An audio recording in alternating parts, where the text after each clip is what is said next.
আজ আমরা সাথীসঙ্গ ক্লাবের পক্ষ থেকে আমাদের গ্রামের রাস্তা পরিষ্কার করার একটি ছোট্ট উদ্যোগ নিয়েছি। এই রাস্তা দিয়ে প্রতিদিন আমাদের মা-বাবা, ভাই-বোন, স্কুলের ছোট ছোট বাচ্চারা চলাচল করে। কিন্তু অযত্ন আর অবহেলায় রাস্তাটা নোংরা হয়ে গিয়েছিল।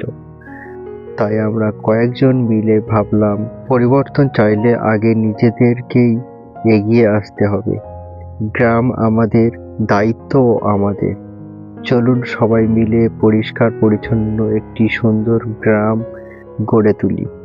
সাথীসঙ্গ ক্লাব সবসময় সমাজের ভালো কাজের পাশে থাকবে।